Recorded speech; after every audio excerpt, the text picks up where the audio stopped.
संप्रभुता को हम लोग कहते हैं सोवरेंटी।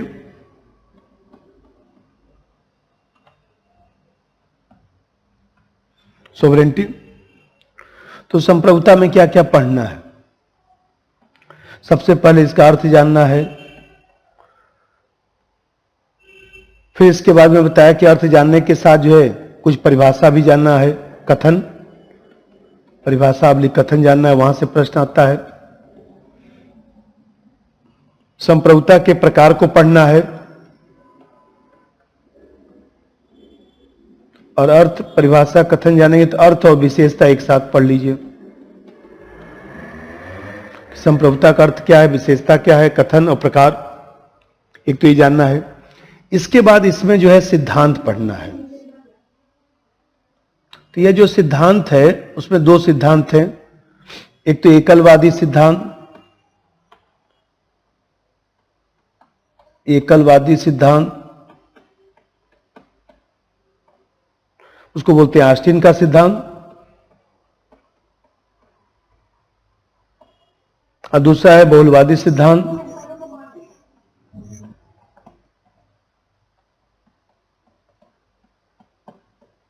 बहुलवादी सिद्धांत, ये दो सिद्धांत पढ़ना है। अब कुछ मान लीजिए जो तथ्य हैं ये सब आप लोगों को ध्यान रखना है, ठीक है, बनाइए।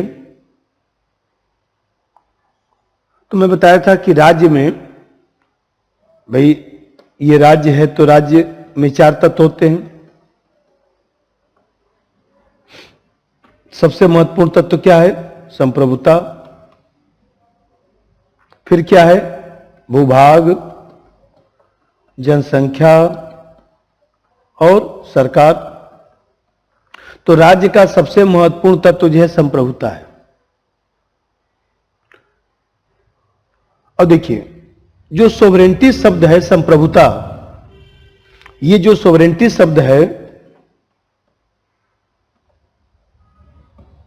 यह सोवरेंटी शब्द जो है लैटिन भाषा का शब्द है। और लैटिन भाषा का शब्द है। अब इसमें देखिए संप्रभुता मतलब, संप्रभुता दो शब्दों से मिलकर बना है, सुपर धन एनस, सुपरेनस,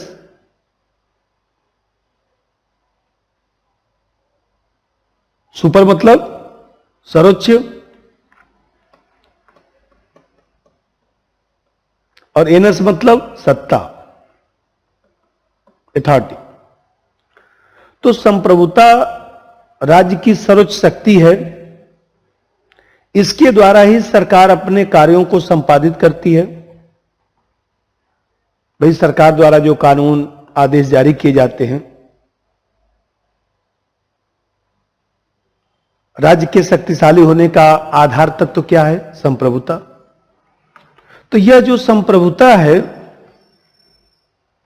यह जो संप्रभुता है राज्य की सर्वोच्च शक्ति है।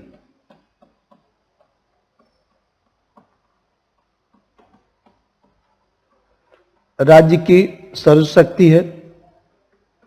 और यह देखिए राज्य की जो सर्वोच्च शक्ति है, संप्रभुता दो प्रकार की, एक तो आंतरिक संप्रभुता होता है, आंतरिक संप्रभुता या प्रभुसत्ता एक ही बात है। संप्रभुता, आंतरिक संप्रभुता, और दूसरा होता है बाह्य संप्रभुता। तो ये जो आंतरिक संप्रभुता है इसका क्या मतलब है? आंतरिक संप्रभुता का मतलब है राज्य के भीतर सभी व्यक्तियों, संस्थाओं पर जो एकाधिकार है, मतलब राज्य के सीमा के अंदर प्रत्येक व्यक्ति, प्रत्येक संस्था, प्रत्येक समूह के लिए यह अनिवार्य है कि वह कानून का पालन करे। और जो सरकार है वो कानून बनाने में सर्वोच्च है। इस पर अन्य किसी का कोई दबाव नहीं है। इसको आंतरिक संप्रभुता कहा जाता है। और बाह्य संप्रभुता का मतलब बाह्य संप्रभुता का मतलब है वैदेशिक संबंधों के निर्धारण की स्वतंत्रता। हम कॉमनवेल्थ के सदस्य हैं, भारत है, चाहे तो न सदस्य रहे। कभी कभी देखिए व्हाट्सएप पर आप लोग, यूट्यूब पर देखते होंगे कि हम लोग कॉमनवेल्थ के सदस्य, अभी भी हम लोग गुलाम है ब्रिटेन। अरे गुलाम नहीं है, हम लोग संप्रभु देश है। जब इच्छा हो कॉमनवेल्थ की संस्था छोड़ सकते हैं। गुलाम कैसे हुए? भारत गणतंत्र है, ऑस्ट्रेलिया, इंग्लैंड, कनाडा की तरह। भाई ऑस्ट्रेलिया का प्रमुख कौन? ब्रिटेन का राजा। कनाडा का प्रमुख कौन? ब्रिटेन का राजा। तो हम लोग ऐसी तो स्थिति नहीं है, हमारे यहां तो राष्ट्रपति, उसका निर्वाचन होता है प्रत्यक्ष। तो विदेश नीति बनाने के संबंध में स्वतंत्रता, कोई संधि समझौता करना है, युद्ध करना है या तटस्थता की नीति का पालन करना है, तो राज्य अपनी इच्छा से कर सकता है। मतलब राज्य विदेशी राज्यों के, राज्य विदेशी राज्यों के किसी भी प्रकार के दबाव या हस्तक्षेप से स्वतंत्र है। इस चीज को हम लोग कहते हैं बाह्य संप्रभुता। तो मैं बताया आपको कि संप्रभुता कहते समय आपके दिमाग में आना चाहिए कि संप्रभुता राज्य की सर्वोच्च शक्ति है। इसके द्वारा ही सरकार अपने कार्यों को संपादित करता है। और संप्रभुता में दो चीजें हैं भाई, एक तो लैटिन भाषा के सुपर एनस शब्द से बना है। सुपर मतलब सर्वोच्च, एनस मतलब सत्ता। राज्य की सर्वोच्च शक्ति संप्रभुता के कारण। और यह आधुनिक अवधारणा है, आधुनिक राज्य से जुड़ी हुई अवधारणा है। राज्य के शक्तिशाली होने का आधार तत्व है। तो मैं बताया कि संप्रभुता जब आप शब्द का प्रयोग करेंगे तो उसका अर्थ क्या निकलेगा, यहीं पर 4 लाइन लिख दीजिए, यहीं पर मिला के लिखिए, अर्थ लिखिए, संप्रभुता का अर्थ लिखिए। संप्रभुता राज्य का अनिवार्य तत्व है।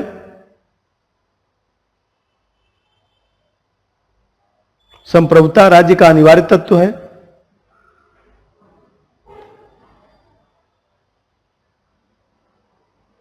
और राज्य की ऐसी सर्वोच्च शक्ति है,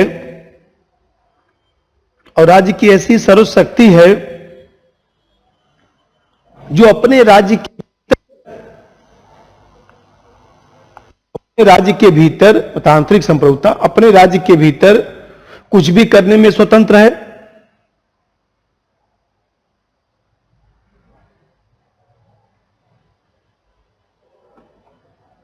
कुछ भी करने में स्वतंत्र है, सिद्धांत में कुछ भी करने में स्वतंत्र है।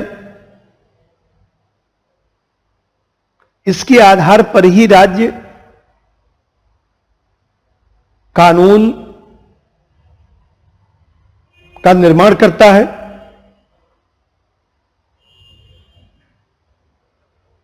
जिसका पालन करना राज्य सीमा के अंदर प्रत्येक व्यक्ति के लिए अनिवार्य होता है।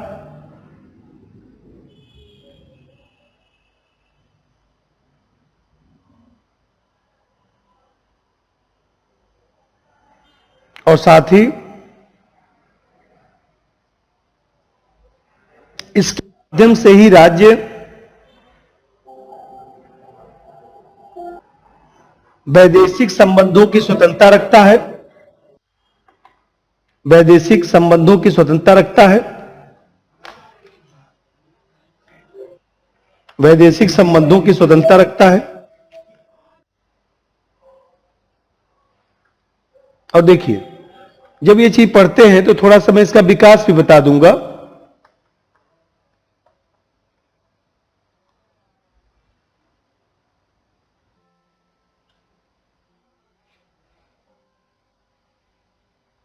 अब दोबारा बोलता हूं, सुन लीजिए।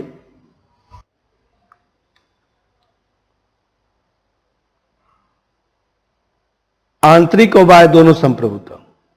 तो संप्रभुता राज्य का अनिवार्य तत्व है। राज्य की ऐसी सर्वशक्ति है जिसके ऊपर कोई अन्य सत्ता या कानून नहीं होता है, और राज्य के अंतर्गत सर्वोच्च है, संपूर्ण शक्ति संपन्न है, प्रत्येक मानव समूह संस्था को आदेश दे सकता है, उसका पालन कराने के लिए बाध्य कर सकता है, आज्ञा का उल्लंघन करने वालों को दंड दे सकता है। तो आप देखते हैं कि आंतरिक सर्वोच्चता स्थापित करता है संप्रभुता, और साथ ही बाहरी क्षेत्र में भी, वैदेशिक संबंधों में भी स्वतंत्रता का आधार तैयार करता है। तो ऐसे पहलू को संप्रभुता कहा जाता है। अब यहां पर संप्रभुता कहा जाता है, एक चीज ध्यान रखना है, इस संप्रभुता की क्या क्या विशेषता हो सकती है। विशेषता तो देखिए, संप्रभुता की सबसे महत्वपूर्ण जो विशेषताएं हैं, 4-5, वो आपको ध्यान होना चाहिए, क्योंकि पूछता है कि कौन सी विशेषता नहीं है। तो पूर्णता, जो संप्रभुता की विशेषता है, नंबर 1 पूर्णता। और पूर्णता कहते समय मतलब एब्सोल्यूटनेस,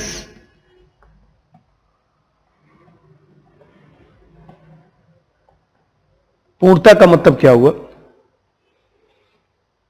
व्याख्या मैं नोट्स में किया हूं। आप लोगों का जो यूनिट नंबर 5 है, उसमें जो पहला नोट्स है उसमें संप्रभुता है। मैं बताया कि जो यूनिट नंबर 5 है उसमें 2 नोट्स है, क्वेश्चन बैंक भी है, और इसमें भी लगभग जो है 1500 क्वेश्चन आप लोगों को प्रोवाइड किया गया है। हर यूनिट के लिए अलग अलग क्वेश्चन बैंक है, मैं बताया था आप लोगों से। इसमें लगभग 1500 क्वेश्चन भी है, 2 यूनिट में 200-200 पेज का नोट्स भी है, और फिर मैं पढ़ा ही रहा हूं। तो आप दोनों को मिलाकर जैसे मैं पढ़ाया, कुछ नोट्स में भी लिखा हुआ है, उसमें से भी लिख लीजिएगा और अपना नोट्स बना लीजिएगा। तो पहला जो पूर्णता है, मैं यहां पर बोलता हूं, व्याख्या लिखा हुआ है नोट्स में। पूर्णता का मतलब यह है कि संप्रभु की शक्ति असीमित है। सिद्धांत में संप्रभु की शक्ति असीमित है, पूर्ण रूप से निरंकुश है, इस पर किसी तरह का आंतरिक या बाह्य अंकुश नहीं है। इस बात को हम कहते हैं पूर्णता। दोबारा बोल देता हूं, संप्रभु की शक्ति असीमित है, एक तरह से सिद्धांत में निरंकुश है, किसी भी तरह का बाह्य और आंतरिक अंकुश नहीं है। पृथ्वी पर ऐसी कोई शक्ति नहीं जो इसका नियंत्रण कर सके। जैसे अंतर्राष्ट्रीय न्यायालय, अंतर्राष्ट्रीय कानून, भाई अंतर्राष्ट्रीय न्यायालय अंतर्राष्ट्रीय कानून की व्याख्या कर सकता है, लेकिन उसे लागू नहीं करा सकता, क्योंकि संप्रभु देश है। तो यहां पूर्णता का मतलब यह हुआ। दूसरा चीज है सार्वभौमिकता, दूसरी विशेषता। इसमें जगह छोड़ दीजिए, 3 लाइन नोट से आप लिख दीजिएगा, लिखा हुआ है नोट्स में भी। सार्वभौमिकता,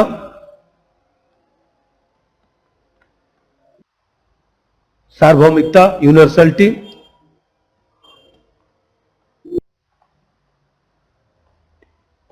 यूनिवर्सलिटी। अब इसका मतलब क्या है? राज्य की सीमाओं के अंतर्गत प्रभुत्व की व्यापकता, राज्य की सीमाओं के अंतर्गत प्रभुत्व की व्यापकता। प्रभुत्व की व्यापकता का मतलब यह हुआ कि राज्य द्वारा बनाए गए कानून से अलग कोई भी व्यक्ति या समूह अपना अधिकार बताकर संप्रभुता से छुटकारा पाने का दावा नहीं कर सकता। दोबारा बताता हूं, राज्य की सीमाओं के अंतर्गत प्रभुत्व की व्यापकता, इसका मतलब संप्रभुता राज्य के भीतर सभी व्यक्तियों, समुदायों, समूहों पर अधिकार रखती है। इसका मतलब यह हुआ कि कोई भी व्यक्ति या समूह स्वयं अपना अधिकार बताकर संप्रभुता से छुटकारा पाने का दावा नहीं कर सकता। मतलब राज्य की सीमा के अंतर्गत रहने वाला प्रत्येक नागरिक संप्रभु के कानून का पालन करने के लिए सामान्य रूप से बाध्य होता है। वो ये नहीं कर सकता कि नहीं हम नहीं पालन करेंगे, नहीं पालन करेंगे दंड दिया जाएगा। इसको संप्रभुता कहा जाता है। सार्वभौमिकता इसकी विशेषता है। तीसरी विशेषता है स्थायित्व। स्थायित्व, परमानेंस। परमानेंस इसको कहते हैं। स्थायित्व, परमानेंस।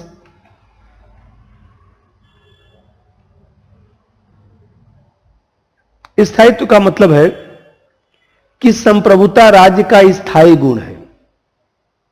जब तक राज्य का अस्तित्व रहेगा तब तक संप्रभुता विद्यमान रहेगी। जब तक राज्य रहेगा तब तक संप्रभुता रहेगी। राज्य का विनाश ही संप्रभुता की समाप्ति का कारण हो सकता है।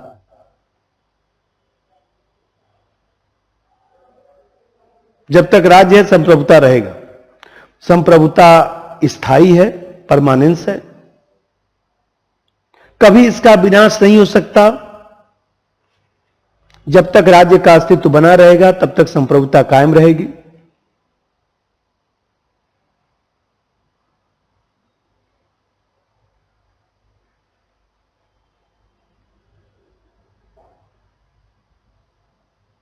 भाई राष्ट्रपति मर गया, मृत्यु हो गई, तो इसका मतलब संप्रभुता का समाप्त होना थोड़े ना होता है। पदासीन व्यक्ति के हाथ में दूसरा पदासीन व्यक्ति आ गया, उसके हाथ में आ गया। केवल शासन में व्यक्तियों का परिवर्तन हो रहा है, बस संप्रभुता बनी हुई है।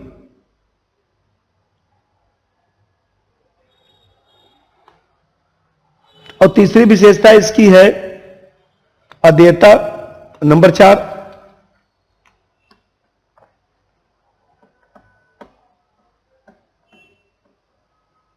अदेयता, इनलाइनेबिलिटी।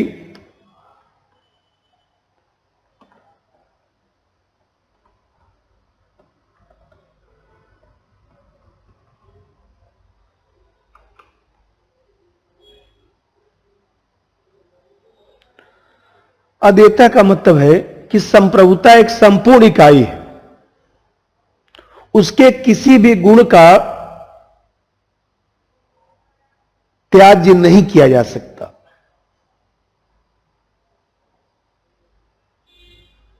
जिस प्रकार एक व्यक्ति अपना विनाश किए बिना अपने जीवन और व्यक्तित्व को अपने से अलग नहीं कर सकता, उसी प्रकार राज्य की संप्रभुता, उसी प्रकार से राज्य भी संप्रभुता से अलग नहीं किया जा सकता।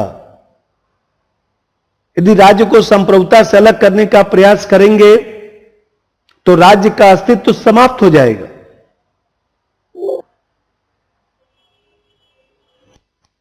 तो संप्रभुता राज्य का सार तत्व है, उसका हस्तांतरण नहीं हो सकता, उसको किसी को अन्य को नहीं दिया जा सकता। यदि ऐसा आप करेंगे तो राज्य का अस्तित्व ही खतरे में पड़ जाएगा, समाप्त हो जाएगा। एक लाइबर विचारक है, लाइबर ने लिखा ना, संप्रभुता को उसी तरह हस्तांतरित नहीं किया जा सकता जिस तरह वृक्ष को उसके अंकुरित होने के अधिकार से वंचित नहीं किया जा सकता। लिख दीजिए, बल्कि इसके नीचे लिखिए, लाइबर के सामने आता है। अदेयता को 2 लाइन व्याख्या आप नोट्स में से लिख दीजिएगा। लाइबर का लिखिए स्टेटमेंट, संप्रभुता को उसी तरह हस्तांतरित नहीं किया जा सकता,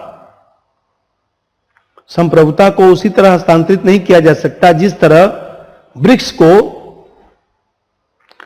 वृक्ष को उसके अंकुरित होने के अधिकार से जिस तरह वृक्ष को उसके अंकुरित होने के अधिकार से वंचित नहीं किया जा सकता, वंचित नहीं किया जा सकता। और रूसो ने भी तो लिखा, एक रूसो का भी स्टेटमेंट है, वो भी लिख दीजिए, पहले सुन लीजिए। रूसो कहता है कि शक्ति को प्रत्यायोजित किया जा सकता है, इच्छा को नहीं। संप्रभुता राज्य के व्यक्तित्व का मूल तत्व है, उसको अलग करना आत्महत्या करने के समान है।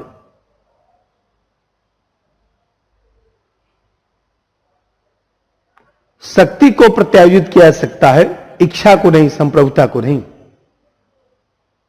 क्योंकि संप्रभुता, रूसो कहता है कि संप्रभुता राज्य के व्यक्तित्व का मूल तत्व है, उसको अलग करना आत्महत्या करने के समान है।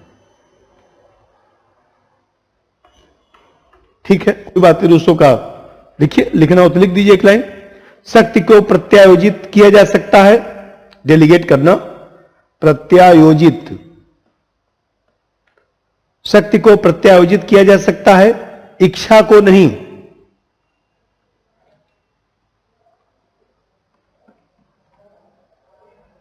इच्छा को नहीं, अर्थात संप्रभुता सारतत्व है। और पांचवी विशेषता है अविभाज्यता।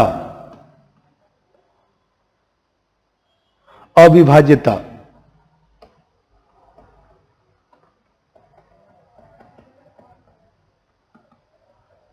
इंडिविजिबिलिटी, अविभाज्यता मतलब संप्रभुता का विभाजन नहीं हो सकता, यह अखंड है। इसकी संपूर्णता और अखंडता में कोई संदेह नहीं। संप्रभुता एक समग्र वस्तु है, उसका विभाजन करने का अर्थ उसे नष्ट करना है।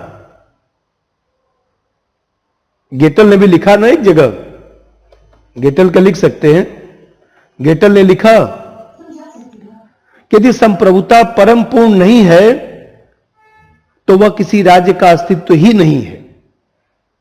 यदि संप्रभुता विभाजित है तो एक से अधिक राज्यों का अस्तित्व हो जाता है। लिख दीजिए, गेटल के सामने लिखिए, यदि संप्रभुता परम पूर्ण नहीं है, यदि संप्रभुता परम पूर्ण नहीं है तो किसी राज्य का कोई अस्तित्व ही नहीं है, किसी राज्य का कोई अस्तित्व ही नहीं है।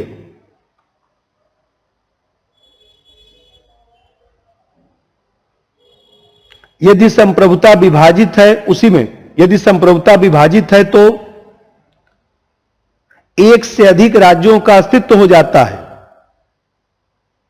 एक से अधिक राज्यों का अस्तित्व हो जाता है।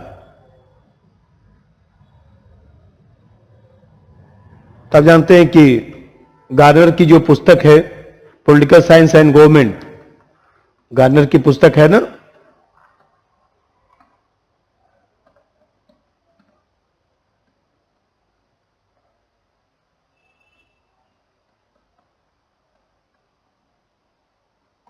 तो पॉलिटिकल साइंस एंड गवर्नमेंट में जो है गार्नर ने इन 5 विशेषताओं को, जो मैं बताया हूं, इन 5 विशेषताओं को लिखा है।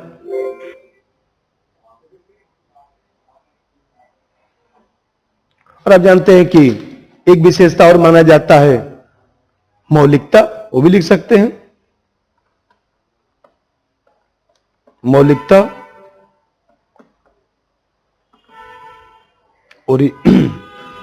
ओरिजिनलिटी,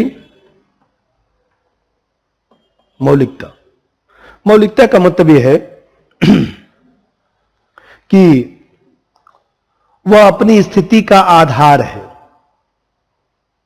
इसको न तो कोई पैदा करता है न कोई बनाता है।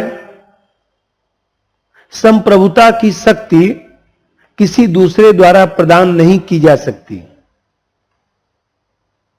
अर्थात उसका अस्तित्व स्वयं अपने अधिकार से है, उसका अस्तित्व स्वयं अपने अधिकार से है, मतलब वह अपने आप में ही पूर्ण है।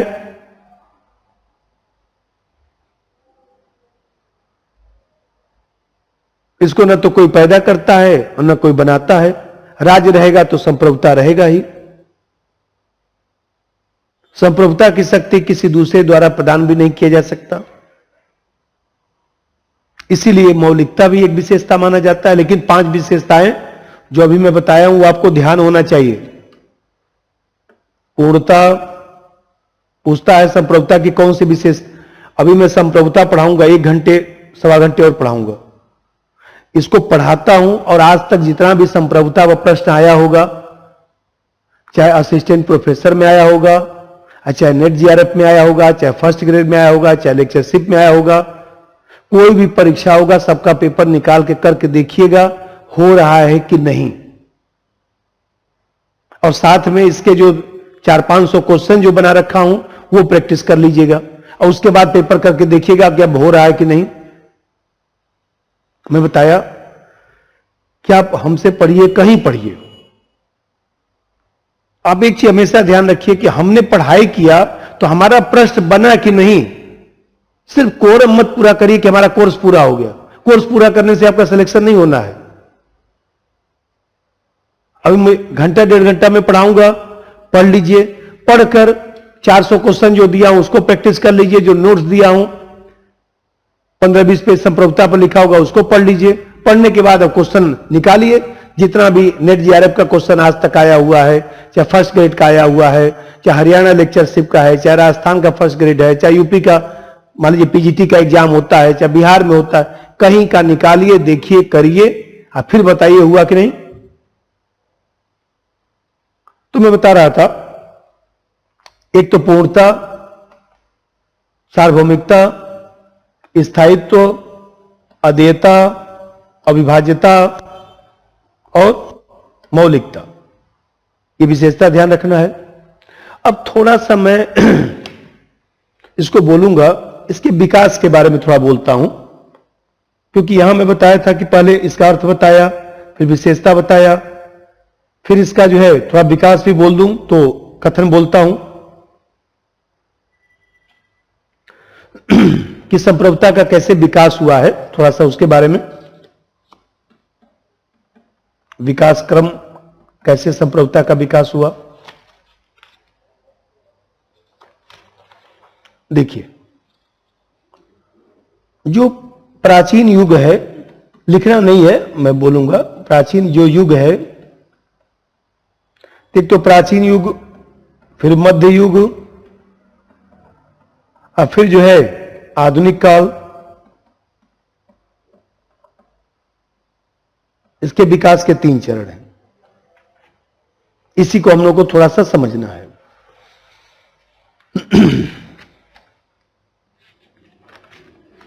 तो देखिए, प्राचीन युग में भाई जो यूनानी विचारक हैं, संप्रभुता शब्द से प्रत्यक्षता परिचित नहीं थे और अप्रत्यक्षता अरस्तु ने इसका प्रयोग किया। अप्रत्यक्षता जो है अरस्तु ने इसका प्रयोग किया। और आप जानते हैं कि प्राचीन रोम में भी जो है सर्वोच्च सत्ता शब्द का प्रयोग तो हुआ नहीं। वहां पर जो है एक शब्द का प्रयोग होता था, सुम्मा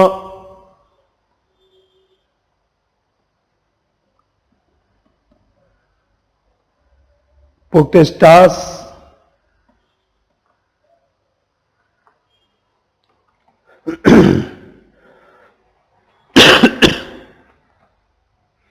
सुम्मा प्रोटेस्टाट्स शब्द का प्रयोग मिलता है। और आप देखते हैं कि प्राचीन युग में ही जो है इस तरह से अप्रत्यक्ष रूप से लोग अपनी बातों को रखते थे, लेकिन कहीं भी प्रत्यक्ष रूप से कुछ दिखाई नहीं दिया।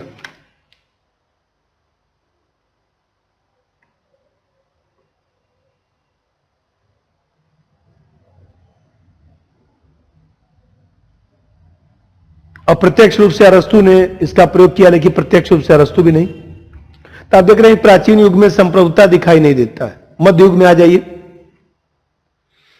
मध्य युग में जो है, जिसमें बताया कि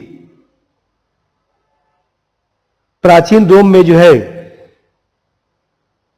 ये जो सुम्मा शब्द का प्रयोग होता था, ये मध्य युग में भी हुआ। मध्य युग में सुम्मा प्रोटेस्टास शब्द का भी प्रयोग होता था, और साथ ही साथ जो है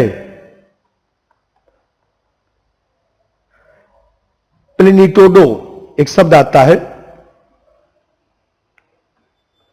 प्लेनिटोडो, प्लेनिटूडो, प्रोटेस्टास, पोटेस्टाट्स, इस शब्द का भी प्रयोग हुआ है। तब जानते हैं कि मध्यकाल में जो है सत्ता के जो केंद्र थे, चर्च है, राजा है, सामंत है, तो सब सत्ता का कोई स्पष्टता तो था नहीं,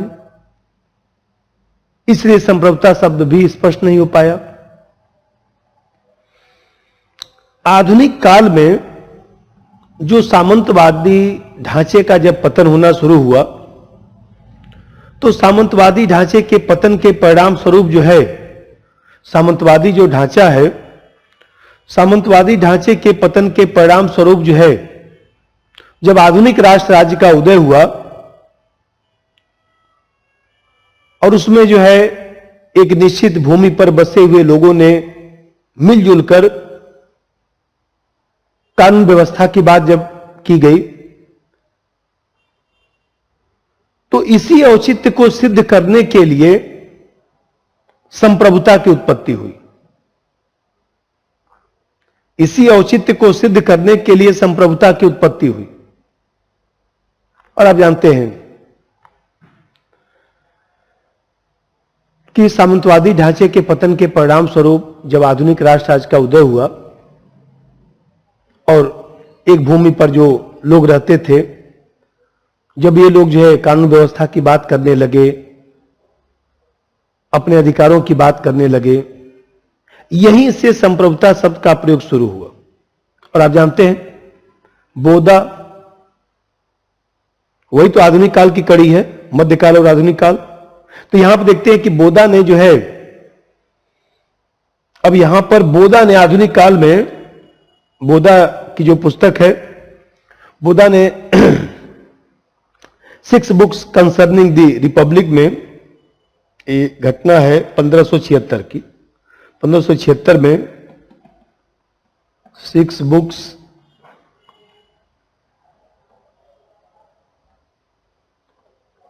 concerning the Republic, 6 books concerning the Republic में जो है सबसे पहले सोवरेंटी शब्द का प्रयोग किया।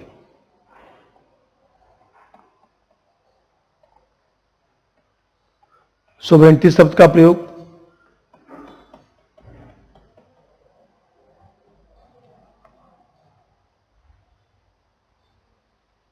तो बोधा ने संप्रभुता शब्द का प्रयोग तो किया, पहली बार संप्रभुता शब्द का प्रयोग बोधा ने किया, लेकिन बोधा ने जो है 3 प्रतिबंध लगाया था। 3 प्रतिबंध लगाया। कौन कौन? तो पहला प्रतिबंध उसने लगाया, प्राकृतिक नियम द्वारा सीमित कर दिया। दूसरा प्रतिबंध उसने लगाया कि ईश्वरीय कानून द्वारा उसको सीमित कर दिया। और तीसरा प्रतिबंध उत्तराधिकार के नियम, तीसरा प्रतिबंध जो है उत्तराधिकार के नियम। तो आप देख रहे हैं, यहां पर मैं लिख भी देता हूं कि ये जो इसने जो पहला प्रतिबंध लगाया था, क्या क्या संप्रभुता प्रतिबंध लगाया? प्राकृतिक नियम, प्राकृतिक नियम। दूसरा जो है ईश्वरीय कानून, ईश्वरीय कानून। तीसरा जो है उत्तराधिकार के नियम, उत्तराधिकार के नियम। इसने 3 प्रतिबंध लगाए थे। एक तो पहले एक कंसेप्ट क्लियर हुआ, और जानते हैं कि इसके बाद जो है उत्तराधिकार के नियम या व्यक्तिगत संपत्ति भी कह सकते हैं, पूछता है व्यक्तिगत संपत्ति। इसके बाद आप देखते हैं कि जो ग्रोसियस है, ग्रोसियस की किताब है law of war and peace. इसी ग्रोसियस ने जो है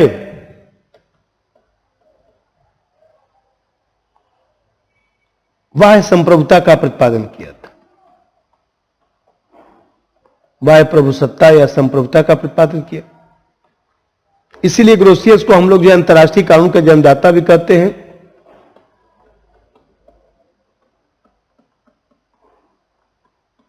अंतर्राष्ट्रीय कानून का जन्मदाता कहते हैं। अब फिर आप देखते हैं कि 18वीं सदी में जो है रूसों ने लोकप्रिय संप्रभुता का प्रतिपादन किया, पढ़ाया था। लोकप्रिय प्रभुसत्ता। तो इस तरह से जो है संप्रभुता का विकास हुआ। तो ये आपको थोड़ा सा ध्यान रखना है।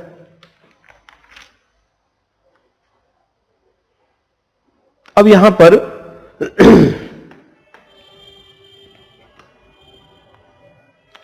पर थोड़ा सा हम लोग को इसका मैं बताया कि प्रकार भी पढ़ना है।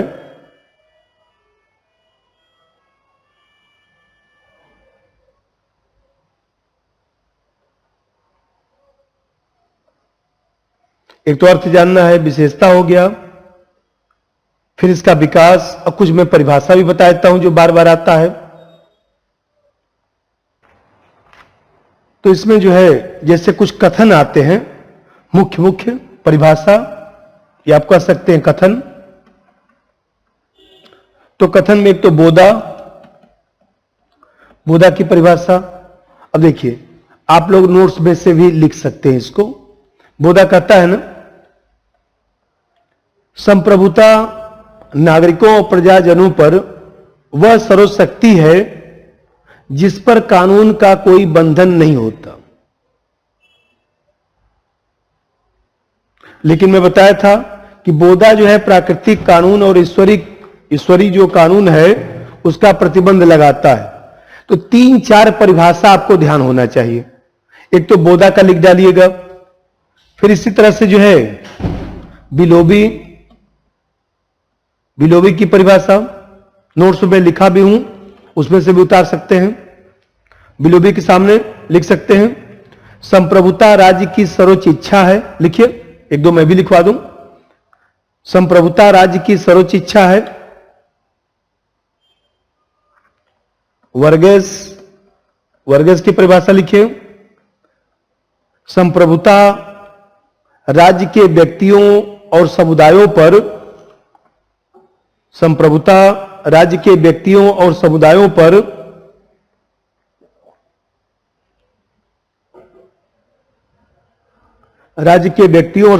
पर भौतिक निरंकुश तथा असीमित शक्ति है। भौतिक निरंकुश तथा असीमित शक्ति है।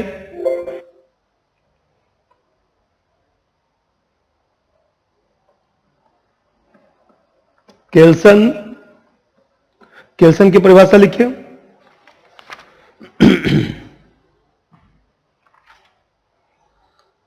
अपने मौलिक तथा एकमात्र स्पष्ट भाव में, अपने मौलिक तथा एकमात्र स्पष्ट भाव में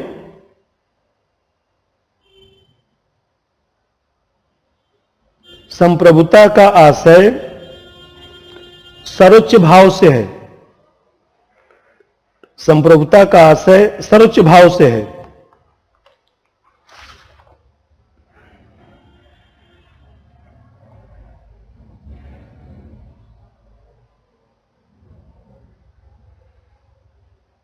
और केलहन, केलहन की परिभाषा संप्रभुता समग्र वस्तु है, संप्रभुता समग्र वस्तु है, इसे विभाजित करना उसे नष्ट करना है, इसे विभाजित करना उसे नष्ट करना है, यह राज्य में सर्वोच्च शक्ति है, यह राज्य में सर्वोच्च शक्ति है, हम, उसमें लिखिएगा हम अर्धवृत्त, हम अर्धवृत्त या अर्ध त्रिभुज, अर्ध त्रिभुज की भांति अर्ध संप्रभुता की बात नहीं कर सकते, अर्ध संप्रभुता की बात नहीं कर सकते।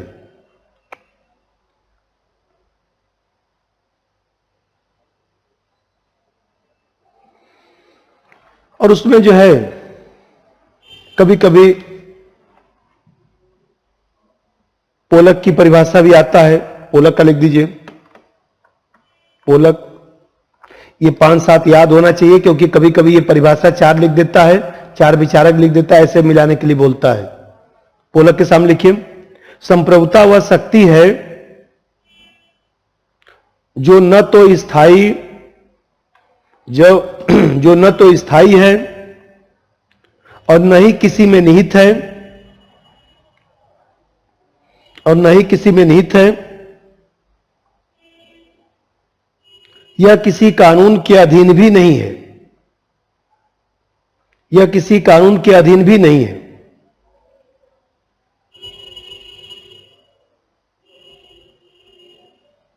ठीक है, और 2-4 परिभाषा और भी लिखा होगा, वो भी आप लिख सकते हैं। तो मैं बता रहा था कि परिभाषा भी ध्यान रखना है। अब इसका जो प्रकार है उस पर जरा हम लोग चर्चा करेंगे, किसके कौन कौन से प्रकार हैं। तो प्रकार में जो पहला प्रकार है, मतलब उसको हम लोग लिख दें, प्रथम प्रकार। तो प्रथम प्रकार में 2 चीजें हैं। एक तो जैसे हम लोग कहते हैं नॉमिनल सोवरेंटी, नाम मात्र की संप्रभुता, नाम मात्र की संप्रभुता, और दूसरा होता है वास्तविक संप्रभुता।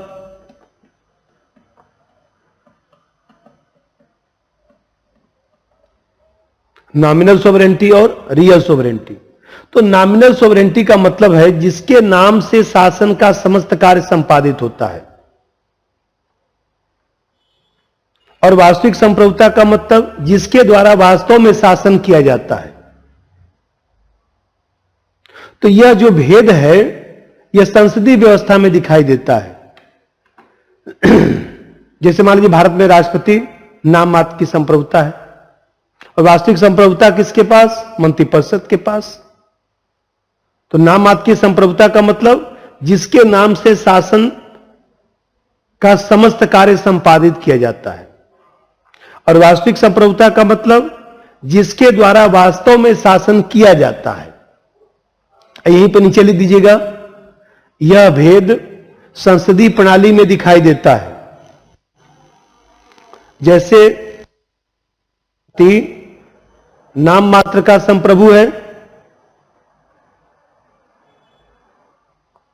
जैसे भारत का राष्ट्रपति नाम मात्र का संप्रभु है और मंत्रिपरिषद वास्तविक रूप से संप्रभु है। और दूसरा प्रकार समझिए,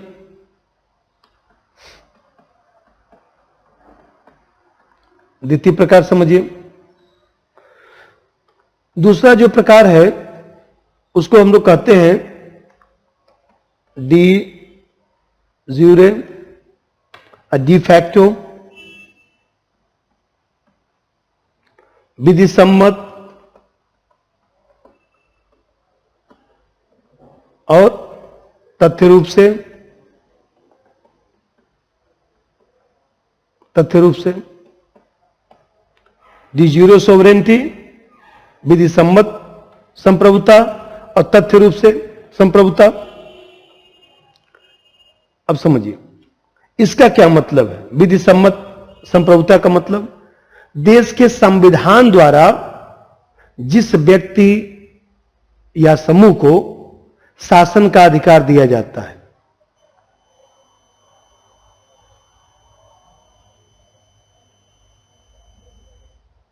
देश के, लिखिए मैं लिखवाता हूं, यहां लिखिए, देश के संविधान द्वारा जिस व्यक्ति आब्लिक समूह को शासन का अधिकार दिया जाता है,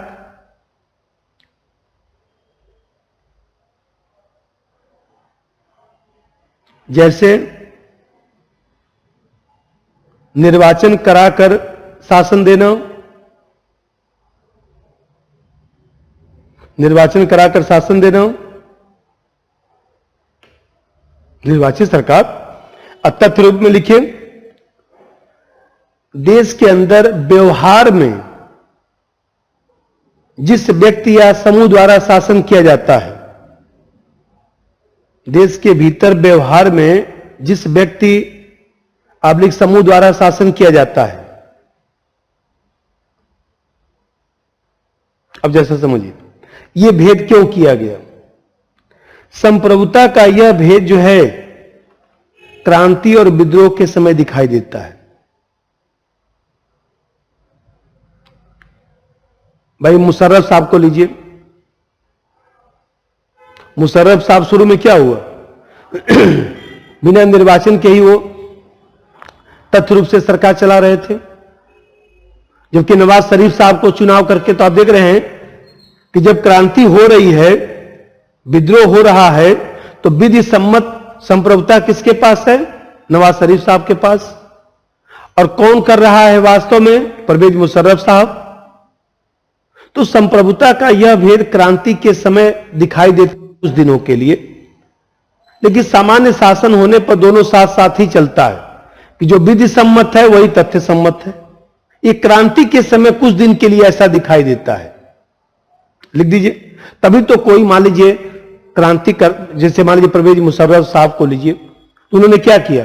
चुनाव कराकर, भले ही वो फर्जी चुनाव हो, चुनाव कराकर देखा जाए तो तथ्य रूप में उनके पास संप्रभुता तो थी ही, उन्होंने जो है विधि सम्मत संप्रभुता भी अपने पास ले लिया, जिससे किसी प्रकार का अंतर विरोध न हो। लिख दीजिए यहां पर दोनों मिलाकर। संप्रभुता का यह भेद क्रांति आब्लिक विद्रोह के समय दिखाई देता है, क्रांति आब्लिक विद्रोह के समय दिखाई देता है, लेकिन सामान्य शासन होने पर दोनों साथ साथ निवास करते हैं, लेकिन सामान्य शासन होने पर दोनों साथ साथ निवास करते हैं।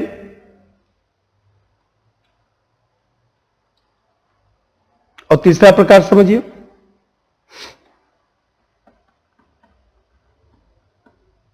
तीसरा प्रकार, तो तीसरा प्रकार है कानूनी,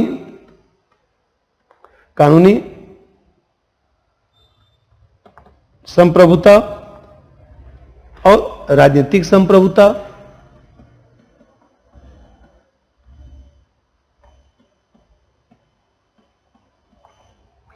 लीगल सोवरेनिटी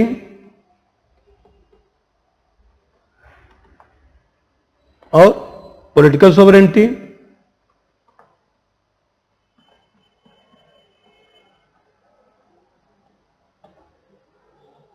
अब जैसे यहां समझिए, कानूनी संप्रभुता का मतलब है जिसके पास कानून निर्माण करने और उसे लागू करने की शक्ति होता है। लिखिए, कानूनी संप्रभुता का मतलब जिसके पास कानून निर्माण करने और उसे लागू करने की शक्ति होता है। कानून निर्माण करने और उसे लागू करने की शक्ति होता है।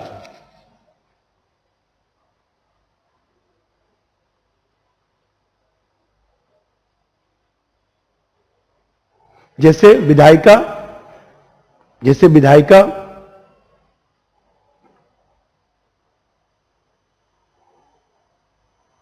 जैसे विधायिका, आब्लिक विधायिका के सदस्य, अब जैसा समझिए, राजनीतिक संप्रभुता का मतलब है, यह डिवीजन डायसी ने किया था।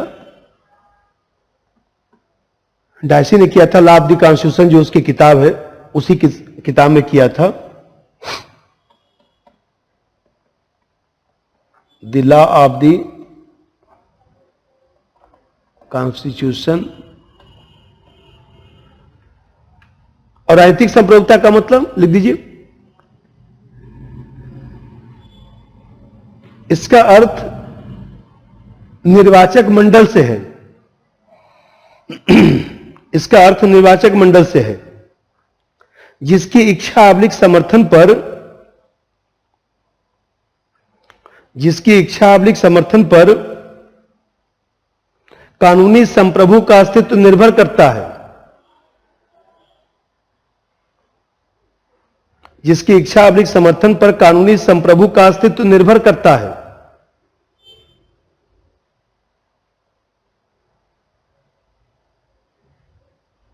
ठीक है।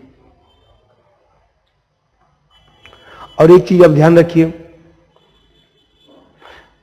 जैसे मान लीजिए हमें कहते हैं राजनीतिक संप्रभुता किसके पास, भारत में राजनीतिक संप्रभुता किसके पास, लोगों के पास, जनता के पास, with the people of India.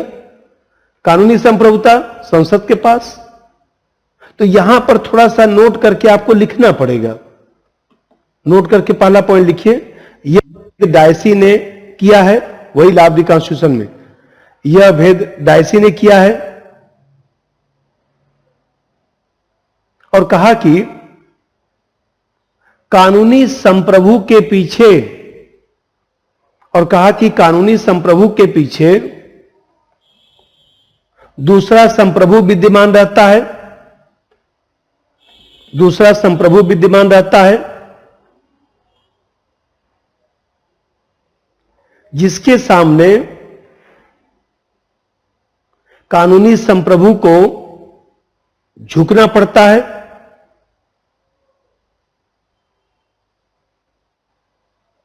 कानूनी संप्रभु को झुकना पड़ता है, और जनता के सामने कानूनी संप्रभु को झुकना पड़ता है।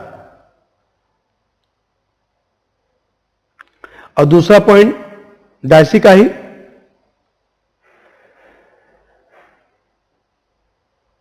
डायसी का ही, कानूनी संप्रभुता की सत्ता पर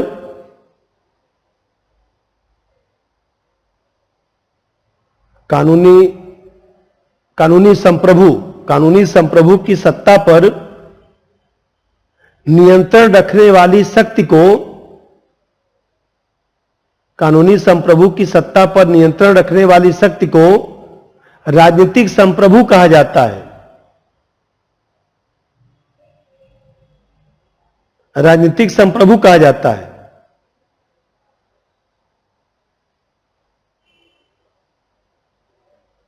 तभी तो देखा जाए तो डायसी ने जो है ब्रिटेन की संसद को कानूनी शक्ति के रूप में देखा और कहा कि वो काफी शक्तिशाली है।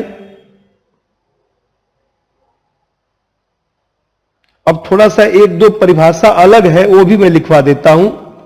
गिलक्राइस्ट क्या कहता है, आता है बार बार, गिलक्राइस्ट के सामने लिखिए। राजनीतिक संप्रभु किसी राज्य में, बहुत इंपॉर्टेंट है, राजनीतिक संप्रभु किसी राज्य में उन प्रभावों का समग्र योग है, उन प्रभावों का समग्र योग है जो कानून के पीछे होते हैं, जो कानून के पीछे होते हैं।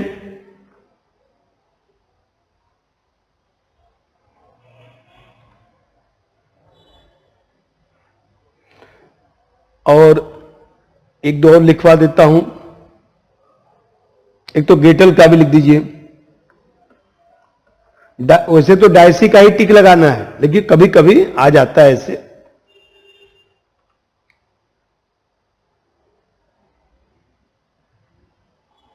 गेटल का, वैधानिक संप्रभु के पीछे,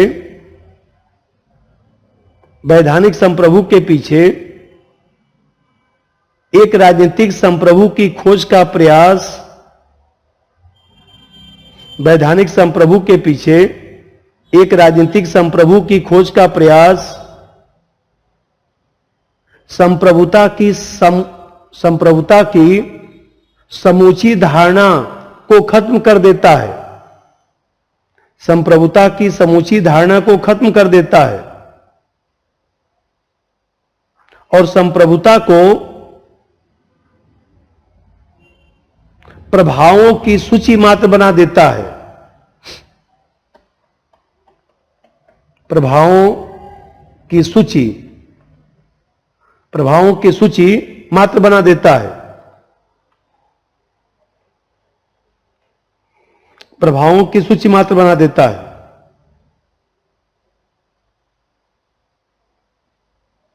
ठीक है, तो ये थोड़ा सा ध्यान रखिएगा कि डायसी ने डिवीजन किया था लाभदी कॉन्स्टिट्यूशन में,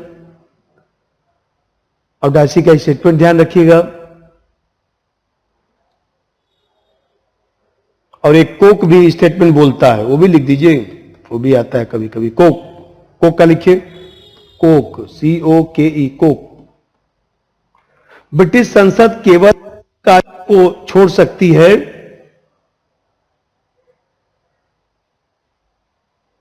जो प्रकृति के द्वारा ही संभव होते हैं।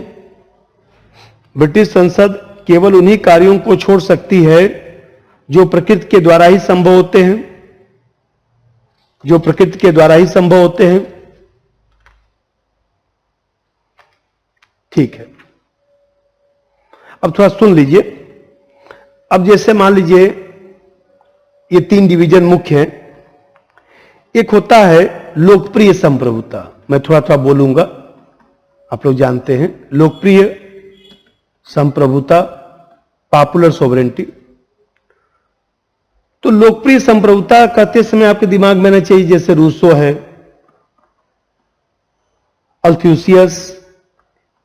अल्थ्यूसियस, मिल्टन, ये सब आपको ध्यान में आना चाहिए। तो आधुनिक लोकतंत्र का आधारभूत सिद्धांत क्या है? लोकप्रिय संप्रभुता। और लोकप्रिय संप्रभुता का मतलब अंतिम संप्रभुता किसके पास होती है? जनता के पास।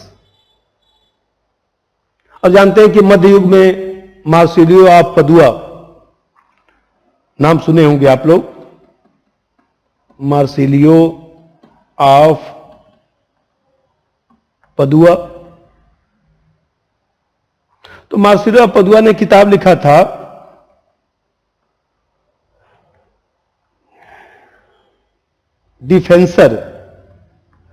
डिफेंसर पेसिस। इसी किताब में जो है इसने चर्चा भी किया था। विलियम ऑफ ओकम आप पढ़ते होंगे, मध्ययुग का विचारक है, उसने भी चर्चा किया था। लेकिन ध्यान रखिए कि लोकप्रिय संप्रभुता का सिद्धांत जो है रूसो से ही ज्यादा जुड़ा हुआ है। तो यह ध्यान रखना है। एक कभी कभी शब्द आता है बुद्धि और न्याय की संप्रभुता। बुद्धि / न्याय की संप्रभुता या प्रभुसत्ता एक ही बात है। इसका क्या मतलब है? फ्रांस के कुछ विचारकों ने जो है सार्वजनिक संप्रभुता के सिद्धांत को, सार्वजनिक संप्रभुता का जो सिद्धांत है, लोकप्रिय संप्रभुता का सिद्धांत है, इसको राज्य के अस्तित्व के लिए घातक बताते हुए न्याय और बुद्धि की संप्रभुता का विचार दिया था। और इसके समर्थक हैं गीजो, कुंजा, कास्ता, ये विचारक। गीजो ने लिखा भी, गीजो ने कहा कि लौकिक संप्रभुता जनता की संप्रभुता नहीं है, यह तो केवल शक्तिशाली गुट का निर्बल गुट के ऊपर शक्ति का शासन है। इसलिए गीजो ने लिखा कि संप्रभुता केवल बुद्धि और न्याय में ही हो सकती है। संप्रभुता निश्चित रूप में एक राजनीतिक व्यक्तित्व का अधिकार है। इसी को हम लोग बुद्धि और न्याय की संप्रभुता भी कहते हैं। तो आप लोगों को ये नहीं, लोकप्रिय संप्रभुता तो रूसो, अल्थोसियस, ये सब आप लोग जानते ही हैं। अब मैंने बताया कि इसमें हम लोग को जो पढ़ना है,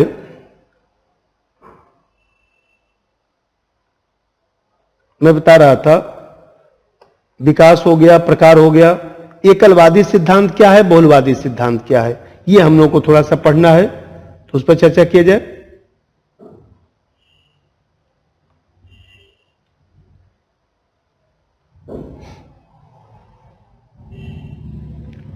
तो ऑस्टिन इसको एकलवादी सिद्धांत, संप्रभुता का एकलवादी सिद्धांत, इसी को ऑस्टिन का भी सिद्धांत कहते हैं। ऑस्टिन का प्रभुसत्ता सिद्धांत, ऑस्टिन का प्रभुसत्ता सिद्धांत, इसी को कानूनी सिद्धांत भी कहा जाता है। इसका बहुत सारा नाम है, इसी को हम लोग कानूनी सिद्धांत भी कहते हैं, इसी को हम लोग अद्वैतवादी भी कहते हैं, अद्वैतवादी सिद्धांत भी कहा जाता है, मोनेस्टिक थ्योरी ऑफ सोवरेंटी।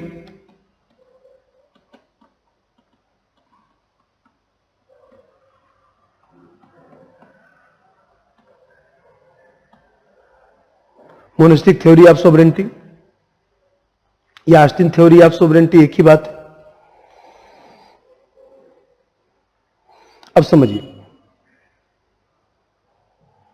ये क्या चीज है। तो हम लोग को सबसे पहले तो ये ध्यान रखना है इसका क्या अर्थ है, इसका सामान्य पहलू, फिर ये जो सिद्धांत है इस सिद्धांत की क्या विशेषता है, और फिर इसकी आलोचना से ही प्रश्न आता है। ये तीन चीज जानना है। तो सामान्य पहलू पहले समझते हैं।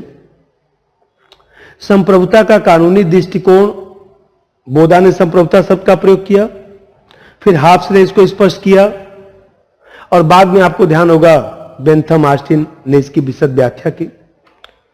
तो ऑस्टिन जो है, ऑस्टिन ने एक किताब लिखा था, द प्रोविंस ऑफ jurisprudence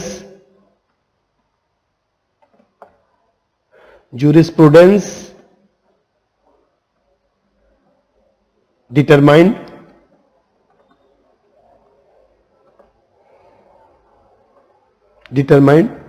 या इसी को हम लोग कहते हैं लेक्चर्स ऑन ज्यूरिस्प्रूडेंस भी कहते हैं। लेक्चर्स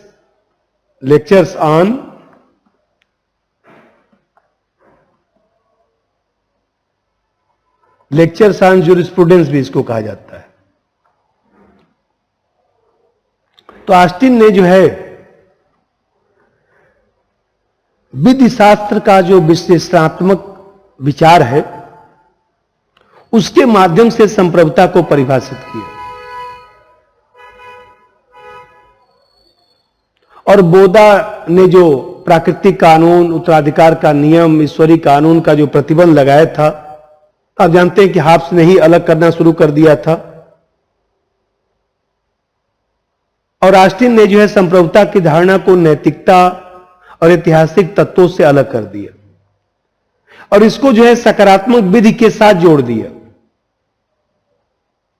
सकारात्मक विधि के साथ जोड़ दिया, पॉजिटिव लॉ के साथ जोड़ दिया। तो आप देखते हैं कि इसने जो है सकारात्मक कानून के आधार पर, मतलब सकारात्मक कानून का मतलब मानव निर्मित कानून, मानव निर्मित कानून के आधार पर इसने जो है व्याख्या किया है।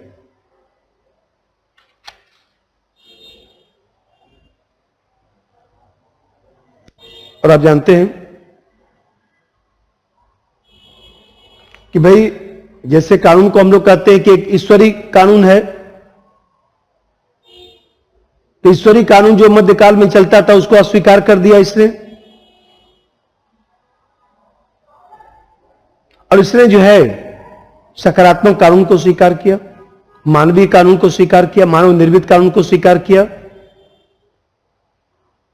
और इसी से राज्य के संप्रभुता को जोड़ा। और देखिए संप्रभुता की परिभाषा करते हुए क्या कहता है कि यदि किसी समाज का अधिकांश भाग निश्चित प्रधान व्यक्ति की आज्ञाओं का साधारणतः पालन करे और वह निश्चित व्यक्ति किसी अन्य प्रधान की आज्ञा मानने का आदी न हो, तो उस समाज में वह निश्चित व्यक्ति संप्रभु है और वह समाज उस प्रधान सहित स्वतंत्र समाज है। यह परिभाषा उसने लिखा अपनी किताब में, नोट्स में लिखा गया है, इसको लिखने की जरूरत नहीं है। यह सोचिए कि इसमें जो मुख्य मुख्य बात है, भाई पहला चीज क्या हुआ कि इस किताब में उसने यह सिद्धांत दिया। दूसरा चीज ध्यान रखना है कि इसने जो है सकारात्मक कानून के साथ संप्रभुता को जोड़ने का प्रयास किया। विधि की व्याख्या से संप्रभुता सिद्धांत को जोड़ दिया और कहा कि कानून एक श्रेष्ठ व्यक्ति द्वारा निम्न व्यक्तियों को दिया जाने वाला आदेश है। तभी तो हम लोग कहते हैं कि इसने कमांड सोवरेन की बात की।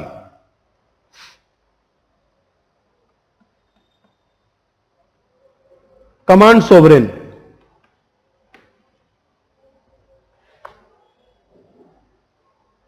तो जो कमांड सोवरेन की बात कर रहा है, जो कमांड सोवरेन की बात कर रहा है और जो ये कहता है, ये परिभाषा भी आप लोग नोट्स में से लिख लीजिएगा, एकलवादी सिद्धांत के ऑस्टिन का क्या परिभाषा है। जैसे कहा ना कि यदि किसी समाज का अधिकांश भाग किसी निश्चित प्रधान व्यक्ति की आज्ञाओं का साधारणतः पालन करे और वह निश्चित व्यक्ति किसी अन्य प्रधान की आज्ञा मानने का आदी न हो, तो उस समाज में वह निश्चित व्यक्ति संप्रभु है और वह समाज उस प्रधान सहित स्वतंत्र समाज है। अब इसी से हम लोग विशेषता इसका लिखेंगे कि क्या क्या कहता है। अब पहला बात देखिए, दो चार मैं लिखवाता भी हूं।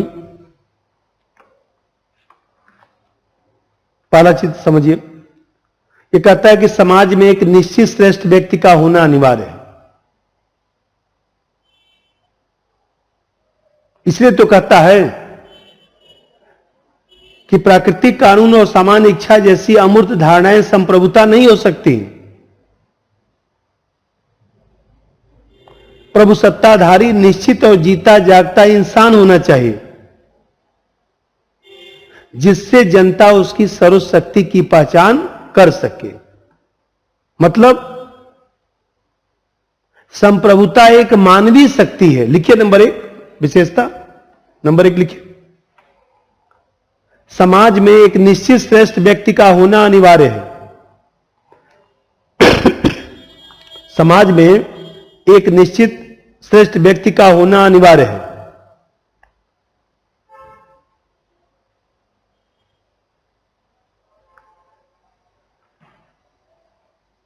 अर्थात प्रभु सत्ताधारी निश्चित और जीता जागता इंसान होना चाहिए।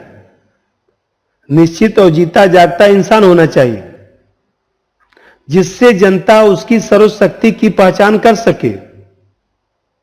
जिससे जनता उसकी सर्वशक्ति की पहचान कर सके। अर्थात संप्रभुता एक मानवीय शक्ति है।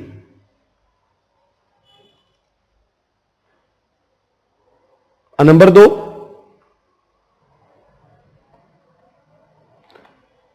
संप्रभुता का संबंध मनुष्यों से है। संप्रभुता का संबंध मनुष्यों से है। उसी में लिखिएगा, राज्य की गतिविधियों का उपयुक्त विषय राज्य की गतिविधियों का उपयुक्त विषय मानवीय कानून है।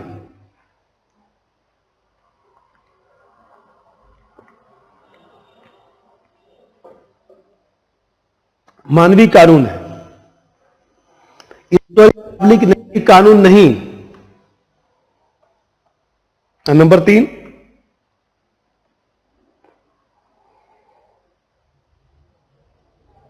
संप्रभु की आज्ञा का पालन समाज का बहुसंख्यक भाग, संप्रभु की आज्ञा का पालन समाज का बहुसंख्यक भाग आदतन करे और साथ ही संप्रभु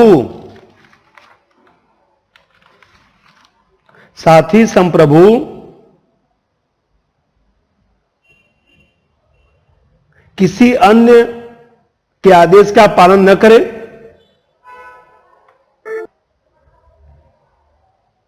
अन्य के आदेश का पालन न करे, मतलब किसी के अधीन नहीं होना चाहिए। और नंबर 4, ये बताइए संप्रभुता क्या हो गया? पूर्ण हो गया, निरंकुश हो गया, अविभाज्य हो गया, असीम हो गया। नंबर 4, ऑस्टिन की संप्रभुता पूर्ण, निरंकुश, अविभाज्य तथा असीम है।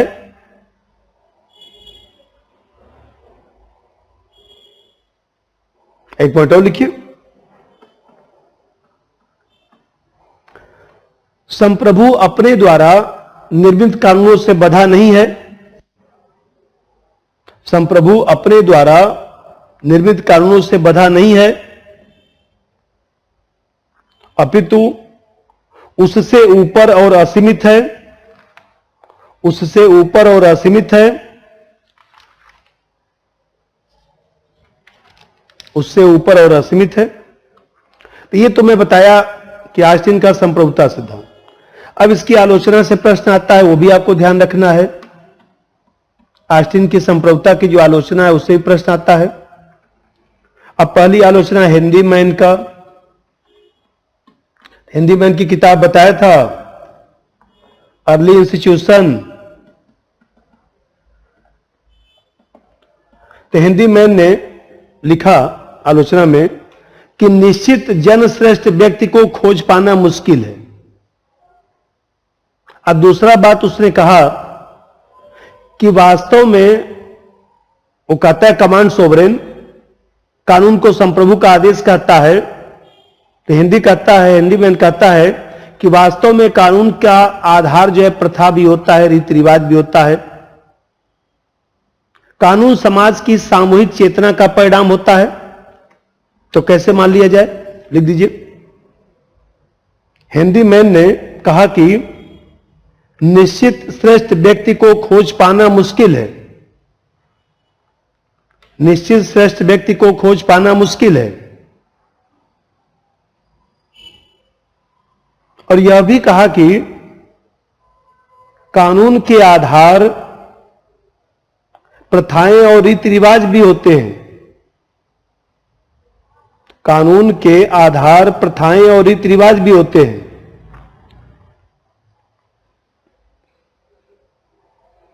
कानून समाज की सामूहिक चेतना का परिणाम होता है। कानून समाज की सामूहिक चेतना का परिणाम होता है, जबकि ऑस्टिन ने कानून को संप्रभु का आदेश कहा, जो तर्कसंगत नहीं है।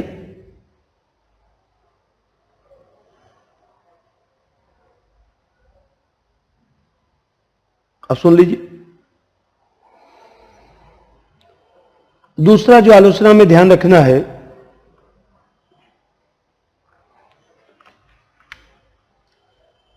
इसकी आलोचना कौन करेगा?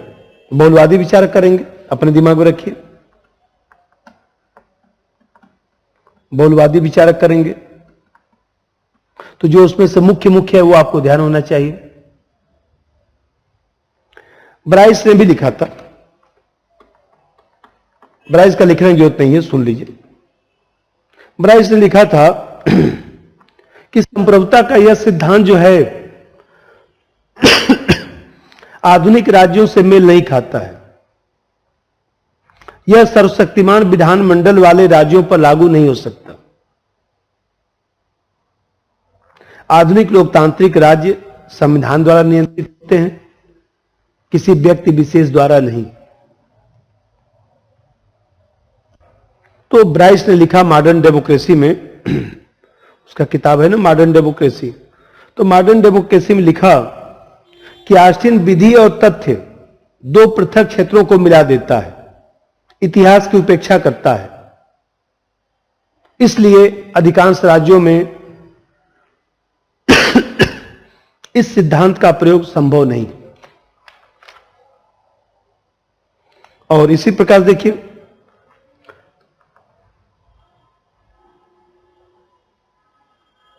डिग्विड के सामने लिख दीजिए। डिग्विड की एक किताब है, मैं किताब लिख देता हूं जो महत्वपूर्ण किताबें हैं, 2-3। डिग्विड की किताब है the law in modern state.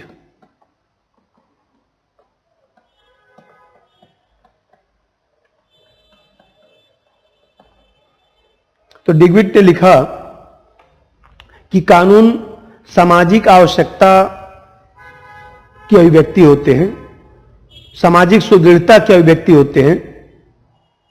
आदेश कहना कानून की परिभाषा को सीमित करना है। लिख दीजिए डिग्विड के सामने, कानून सामाजिक सुदृढ़ता, सोशल सॉलिडरिटी, सामाजिक सुदृढ़ता की अभिव्यक्ति होते हैं। आदेश कहना कानून की परिभाषा को सीमित करना है। आदेश कहना कानून की परिभाषा को सीमित करना है।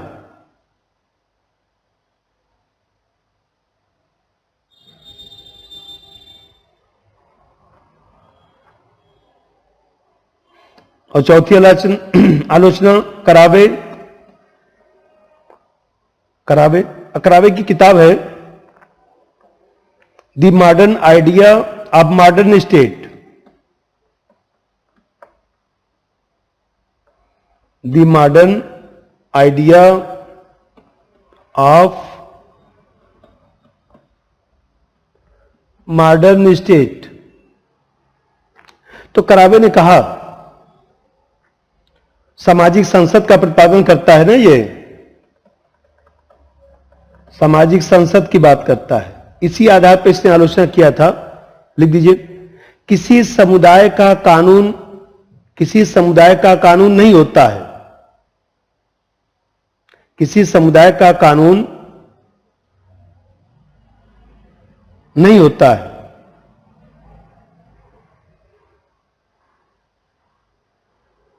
जो उस समुदाय की संख्या उचित समझती है, जो उस समुदाय की संख्या उचित समझती है, बल्कि ऐसे लिखिएगा कि किसी समुदाय का कानून वही होता है, किसी समुदाय का कानून वही होता है, किसी समुदाय का कानून वही होता है जो उस समुदाय की संख्या उचित समझती है।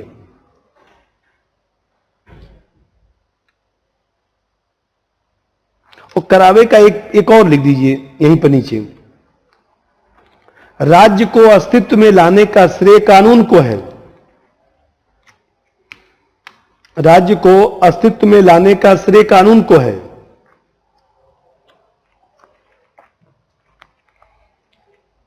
न कि राज्य द्वारा कानून का निर्माण होता है।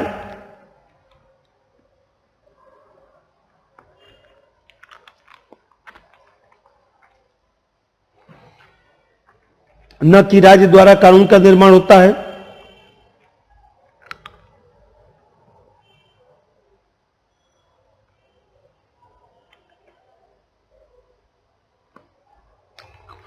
अब देखिए यहां पर कंफ्यूजन क्या होगा कि डिग्विड ने भी एक बात बोला था, तो वो यहीं पर नीचे लिख लेंगे तो क्लियर रहेगा। डिग्विड का लिख दीजिएगा, मिलता जुलता स्टेटमेंट है। कानून को अस्तित्व में लाने का श्रेय राज्य को नहीं, कानून को अस्तित्व में लाने का श्रेय राज्य को नहीं, वह राज्य की उत्पत्ति से पहले भी विद्यमान था, वह राज्य की उत्पत्ति से पहले भी विद्यमान था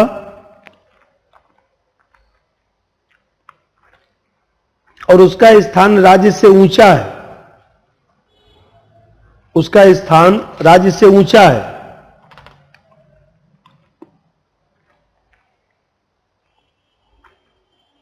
ठीक है। बारकर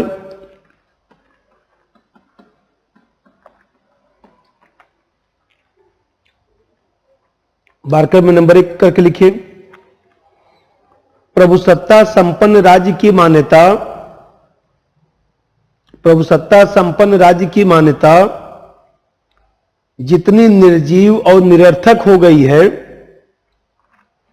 प्रभुसत्ता संपन्न राज्य की मान्यता जितनी निर्जीव और निरर्थक हो गई है, उतनी और कोई राजनीतिक संकल्पना नहीं हुई होगी,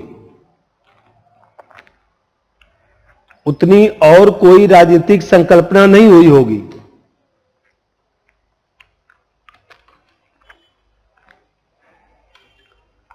और बारकर का एक दूसरा लिखिए।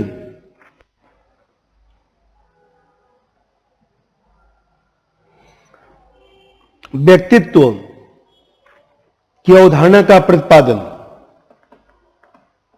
व्यक्तित्व की अवधारणा, बस इतना ही लिख दीजिए।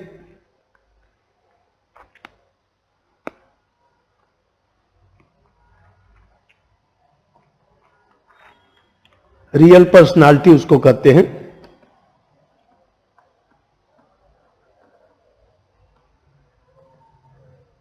Real personality, concept of real personality कभी कोई पूछता है, बारकर लगाइएगा।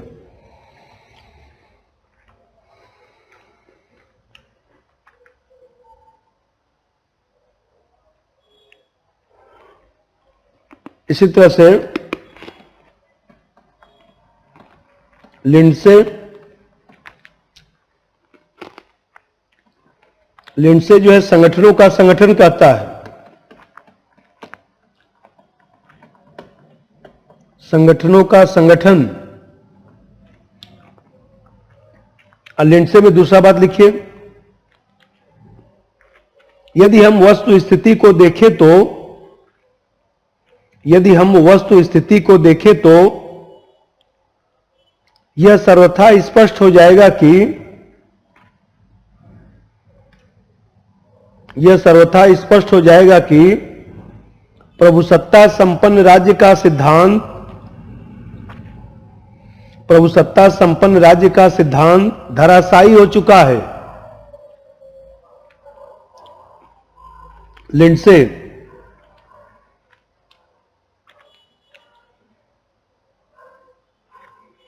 और एक डिग्विड का भी है, अभी जो लिख रहे थे ना, डिग्विड का एक और लिख दीजिए।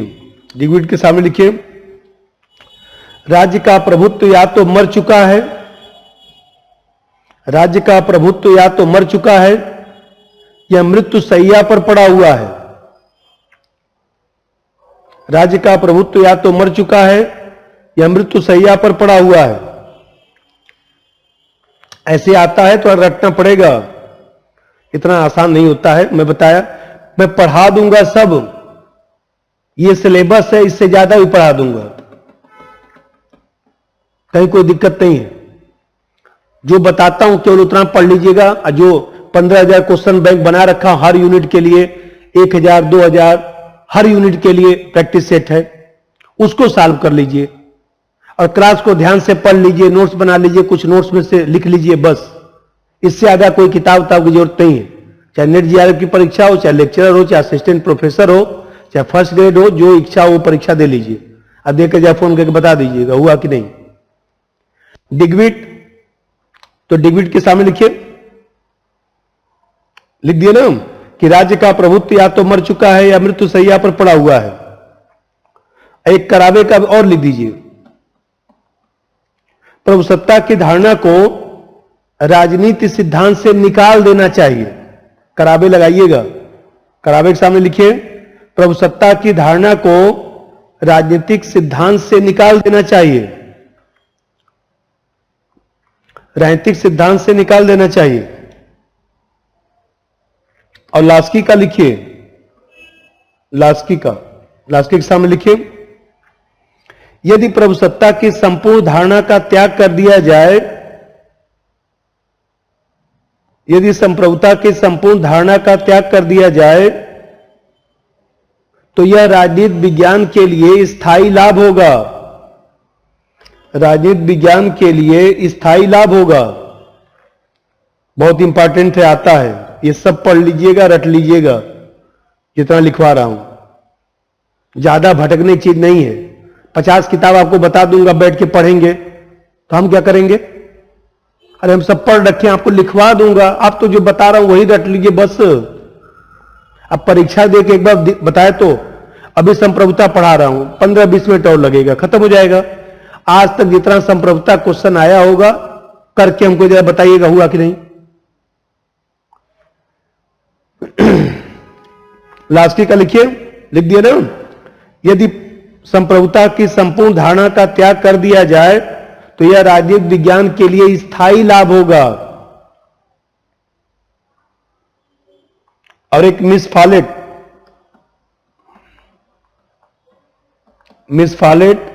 तो मिस फॉलेट की किताब है न्यू स्टेट, थोड़ा थोड़ा किताब भी रखते रहिए, उसे तो एक अलग लिस्ट बना के दिया था वॉल्यूम 1 में। मिस फॉलेट के सामने लिखिए, आज के जीवन के तथ्यों में एक राज्य और एक संप्रभुता का मेल नहीं बैठता।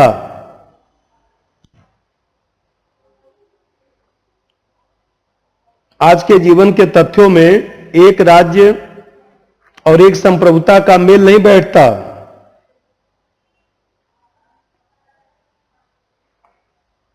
यह बात बहुलवादियों ने स्पष्ट कर दिया है, यह बात बहुलवादियों ने स्पष्ट कर दिया है। मिस फॉलेट ने कहा था ना कि राज्य मेरी आत्मा का घर है, यह भी आता है मिलाने को, राज्य मेरी आत्मा का घर है। न्यू स्टेट की किताब है।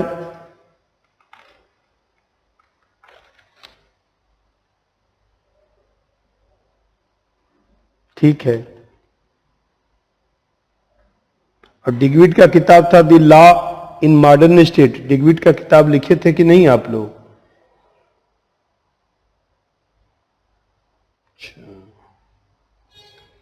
कोई बात नहीं, यहीं पर कहीं लिख दीजिए। डिग्विड की बुक जो है जिसपे उसे सब लिखा है, the law in modern state.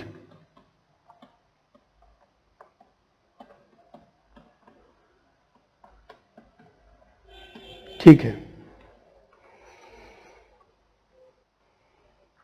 कराबे वाला जो बताया उसको ध्यान रखिएगा, प्रभुसत्ता की धारणा को राजनीतिक सिद्धांत से निकाल देना चाहिए तो कराबे लगाइएगा। और जब पूछेगा कि यदि प्रभुसत्ता की संपूर्ण धारणा का त्याग कर दिया जाए तो राजनीति विज्ञान के लिए स्थायी लाभ होगा तो लास्की लगाइएगा। आया तो था फर्स्ट ग्रेड में, जो लोग राजस्थान के होंगे। नेट जीआरएफ में भी 2 साल पहले पूछा था मिलाने को। तो ये सब आपको ध्यान रखना है।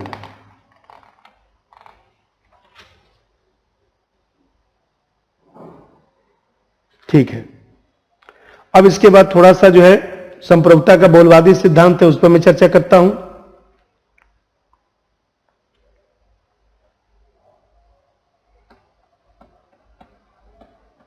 संप्रभुता का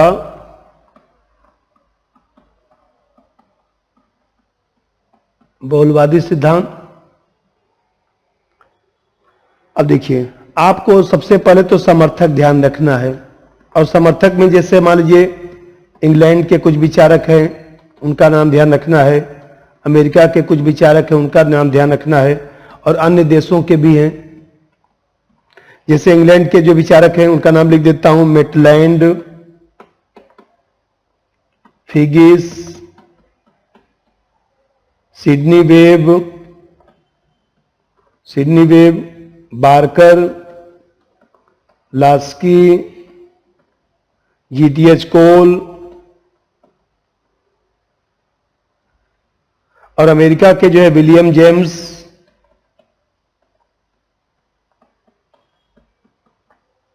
मिस फॉलेट और अन्य देशों वाला जैसे मैकाइवर कहां का था बोलिए? कनाडा, गिरके कहां का? जर्मनी का। डिग्विड कहां का था? फ्रांस। करावे कहां का था? डच का। ठीक, तो ये जो है ऐसे ध्यान रखिएगा अथवा सुन लीजिए। देखिए, जो 19वीं सदी और 20वीं सदी की जो परिस्थिति रही, उसने जो है बहुलवादी सिद्धांत को बढ़ावा दिया। निरंकुश राज्य के विरोध में सीमित राज्य की जो मांग है, उसने बहुलवाद को बढ़ावा दिया। जैसे कह सकते हैं हीगल ने जो है क्या किया? हीगल ने तानाशाही की बात किया तो उसके विरोध में यह सिद्धांत आया। समाजवादी जो धारणा था उसके कारण यह सिद्धांत आया। मानवीय स्वतंत्रता को बनाए रखने के लिए सिद्धांत आया। अंतर्राष्ट्रीयतावाद के कारण यह सिद्धांत आया। संघात्मक सरकार को बढ़ावा मिलने के कारण इस सिद्धांत को बढ़ावा मिला। यह ध्यान रखना है। अब ये सिद्धांत कहता क्या है? ये कहता है, जो ऑस्टिन का सिद्धांत है उसका थोड़ा सा विपरीत समझिए। ये कहता है कि मैं आप लोगों के नोट्स में लिखा भी हूं, इस पे ज्यादा लिखवाऊंगा नहीं। ये कहता है कि संप्रभुता सीमित है। बहुलवादी क्या कहते हैं? संप्रभुता सीमित है और विभाजित है। संप्रभुता सीमित है और विभाजित है। और संप्रभुता सीमित और विभाजित है, इसका मतलब समाज में विद्यमान अनेक जो संस्थाएं हैं वो राज्य सत्ता को सीमित कर देती हैं। समाज में विद्यमान जो अनेक संस्थाएं हैं वो राज्य सत्ता को सीमित करती हैं।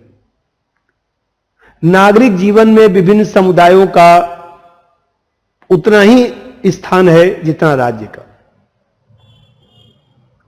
इसलिए राज्य को संपूर्ण सत्ता नहीं दिया जा सकता। राज्य समन्वय का कार्य करता है।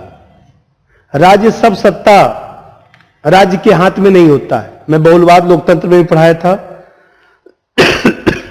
इसलिए यहां पर ज्यादा लिखवाऊंगा नहीं। भाई मिस फॉलेट ने कहा ना,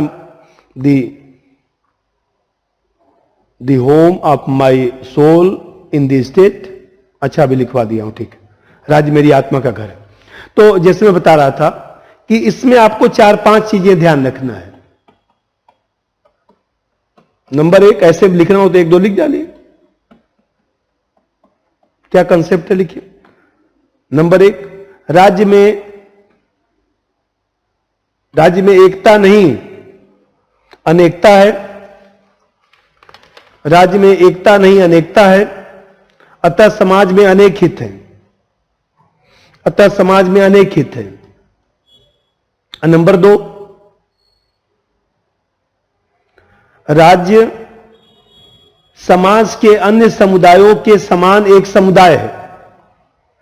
राज्य समाज के अन्य समुदायों के समान एक समुदाय है, अतः राज्य को पूर्ण संप्रभुता नहीं दी जा सकती।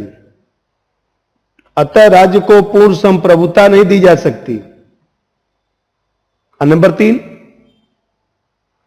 राज्य के पास असीमित निरंकुश प्रभुसत्ता नहीं हो सकती। असीमित निरंकुश प्रभुसत्ता नहीं हो सकती।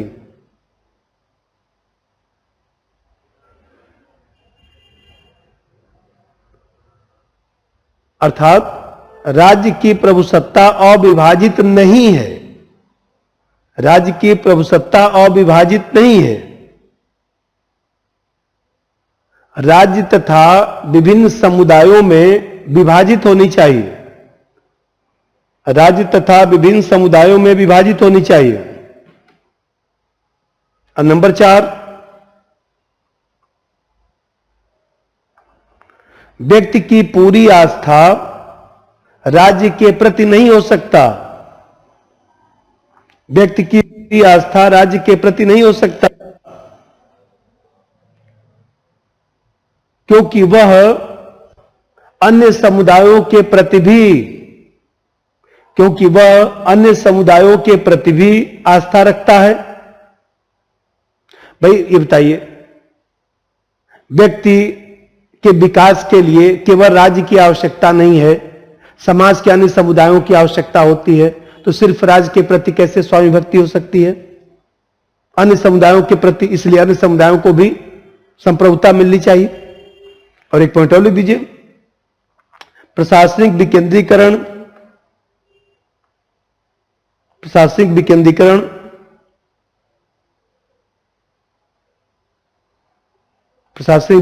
का समर्थन।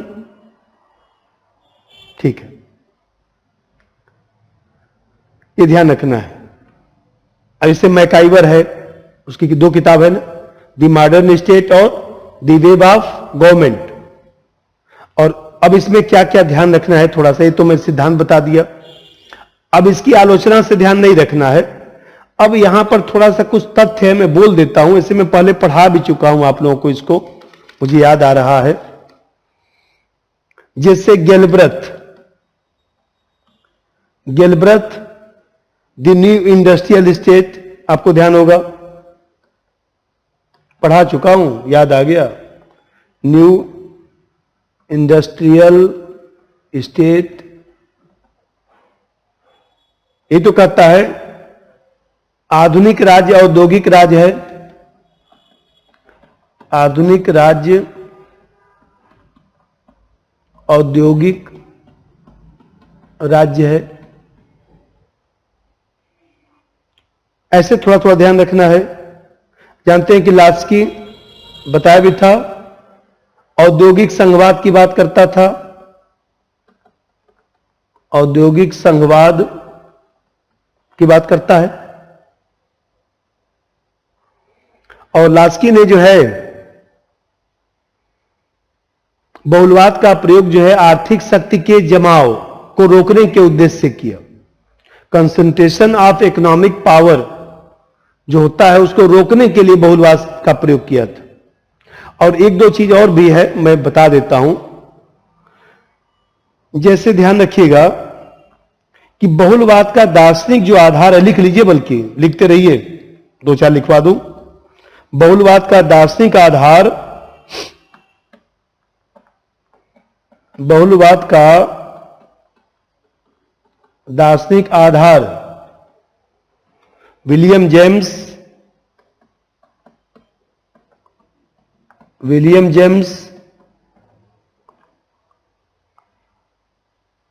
अब विलियम जेम्स तथा, मतलब विलियम जेम्स न दिया रहे, एक विचारक है एस पायस ने दिया, उसे तो यही आता है।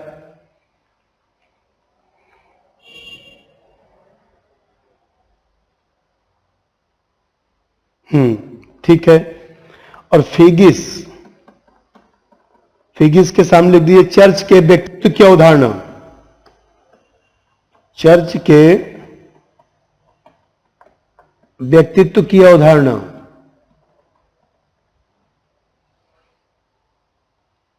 और ये जो है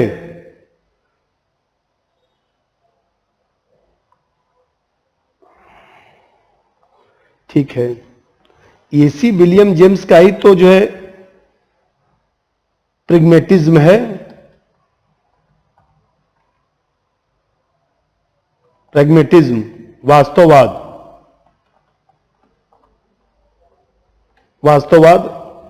कभी कभी मिलाने को आता है। और ये जो है एक चीज ध्यान रखिएगा, मेटलैंड तथा गिरके, इन लोगों का जो है संघों का वास्तविक व्यक्तित्व कभी कभी आता है, संघों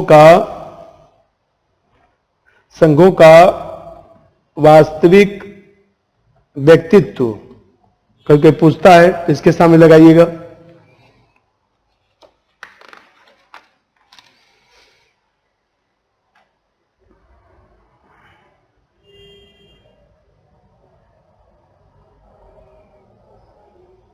फिगिस का ही तो था, एक फिगिस का और था, राज्य समुदायों का समुदाय है, इसी का तो है, राज्य समुदायों का समुदाय है।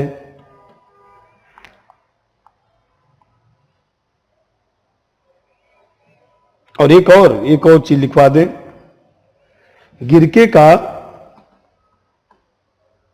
राज्य सर्वोच्च संवास है। लिखिए तो मैं लिखवा दूं, गिरके के सामने लिखिए, राज्य सर्वोच्च संवास है, राज्य सर्वोच्च संवास है। राज्य की इच्छा सामान्यतः संप्रभु की इच्छा है, उसी में राज्य की इच्छा सामान्यतः संप्रभु की इच्छा है, राज्य की इच्छा सामान्यतः संप्रभु की इच्छा है। और इसका जो है डिग्विट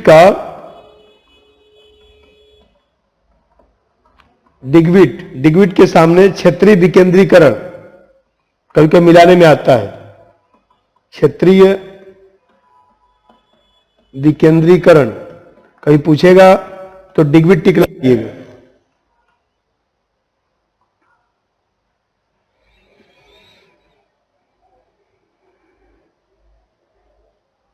तो गिरके मेटलैंड वाला हो गया, ये हो गया। देखिए दुर्खाइम चाहता था कि प्राचीन व्यवसायिक संघ को एक मान्य जो सामाजिक संस्था है उसके रूप में जीवित किया जाए। दुर्खाइम चाहता है कि प्राचीन व्यवसायिक संघ को एक मान्य सामाजिक संस्था के रूप में जीवित किया जाए और साथ ही उसे जो है राजनीतिक प्रतिनिधित्व का आधार और आर्थिक नियमन का स्रोत बनाया जाए। तो कभी यदि उस तरह से लिखेगा तो दुर्खाइम हो जाएगा। देखिए बार्कर ने अपनी किताब में लिखा कि राज्य का मूल्य इसमें निहित है कि वह व्यक्ति के सामान्य हितों की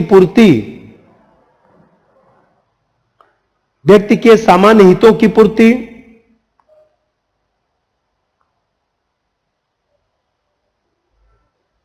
और साथ ही जो है